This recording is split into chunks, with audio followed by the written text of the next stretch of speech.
falando em multimodalidade, que tal a gente trazer para a sala de aula um gênero muito conhecido por nossos jovens e que eles amam, viu? As tirinhas. Então agora nós vamos conhecer e entender como é que a gente pode usar esse gênero, tirinhas, na sala de aula.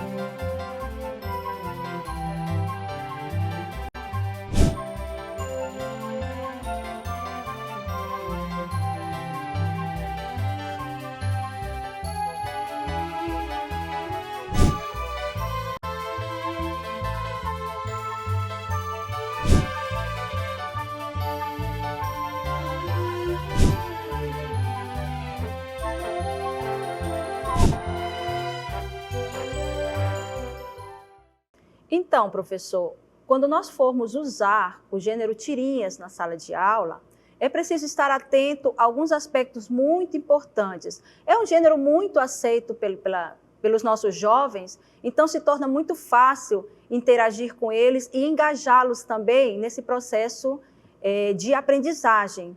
É uma carta na manga, tirinha, para você trazer para a sua sala de aula e você trabalhar aqueles assuntos mais importantes e trazer eles de forma mais crítica. Então, tem uns aspectos que a gente precisa considerar. Nós vamos falar sobre eles agora. A construção do sentido multimodal. Quando nós falamos de construção do sentido multimodal, nós estamos falando de qual objetivo que o gênero tirinha traz. Então, é um gênero que se caracteriza pelas histórias curtas, geralmente formadas por 3 ou 4 quadrinhos, e são utilizados, né, usualmente, para trazer humor, né? As tirinhas, elas podem apenas contar histórias, né? Mais do que isso? Podem sim. Eles têm um propósito um pouco adicional, como crítica social, por exemplo. Então, nós vemos muitas tirinhas nesse sentido também, né? Então, eu posso trazer assuntos que eu possa trabalhar eles como um gancho para trabalhar nas tirinhas. Conhecer os elementos que compõem a tirinha é outro aspecto importante que a gente não pode deixar passar. Então, as tirinhas, nelas podem estar contidas. Elas aparecem em jornais, em revistas, em sites da internet. E aí a gente tem esses elementos importantes, com os balões, né, que mostram os diálogos, a ideia das personagens. Cada balão, ele tem um formato diferente de acordo com aquilo que ele quer transmitir, um pensamento, raiva, né, apenas um diálogo simples. E esses elementos são elementos básicos da narrativa, né? Então tem o personagem, tem o enredo, tem o lugar, tempo, desfecho. Então, a sequência de imagens, né, eles montam uma cena, né? Agora, o roteiro é outro ponto importante, né? Então, é fundamental produzir um roteiro antes, né? Então, a melhor opção é que seja uma coisa bem concisa, já que se trata de uma tirinha. Então, coloque apenas elementos relevantes para o leitor se situar.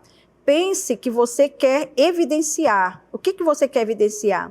Seja pelo enquadramento, direto na expressão, como no primeiro e no último quadrinho, né? Ou pela repetição de ações, por exemplo. Então, a gente chama o roteiro de esboço sequencial. Isso é importante a gente ter em mente antes de produzir uma tirinha. Vejam só, assuntos estudados nas outras áreas de conhecimento, eu posso trazer para uma tirinha, para se tornar muito mais leve esse aprendizado desse conteúdo, desse objeto de conhecimento. Então, a função social da tirinha, ela tem uma função social como texto de entreter, mas também ela aborda a criticidade, né? Aborda muitas vezes conteúdos sociais, de cunho social, né? Discutida com jovens e também, como eu falei anteriormente, assunto de outros componentes curriculares. E aí a gente vai trazendo isso para os eixos estruturantes também, né? Quando a gente trabalha o processo criativo, quando a gente trabalha a questão da pesquisa, quando nós trabalhamos o eixo, né, dessa discussão social. Então, os eixos estruturantes, eles também podem estar contidos nesse trabalho com as tirinhas. E aí, como não trabalhar habilidades e competências? Isso já está lá. quando eu trabalho a inferência, quando eu trabalho aquelas competências próprias da área da linguagem, mas também outras competências que não sejam da linguagem, outras habilidades que não sejam da linguagem. Eu faço isso quando eu convido outras áreas de conhecimento a dialogarem com os assuntos que eu estou trabalhando na área de linguagens, né? Quando eu trabalho a questão social, trago a história. Quando eu trabalho a questão ambiental, trago a geografia, mostrando isso através de uma historinha breve, né? Fazendo essa questão da crítica social, que é uma das funções da tirinha na sala de aula.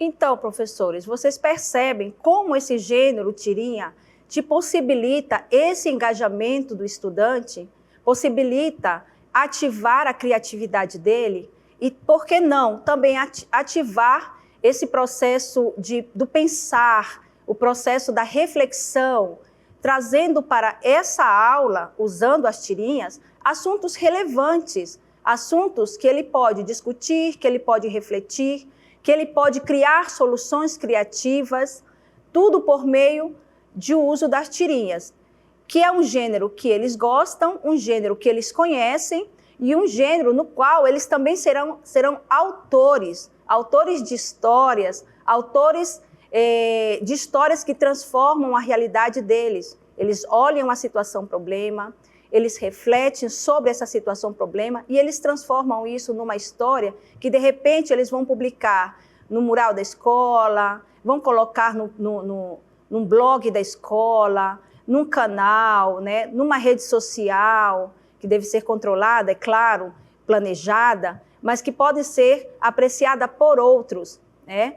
Estamos falando de tirinhas, mas nós temos outros gêneros, como charge, a própria história em quadrinho também. Então, são elementos que a tirinha traz e que te possibilitam esse trabalho de ensino e aprendizagem de forma leve, criativa e empolgante para eles.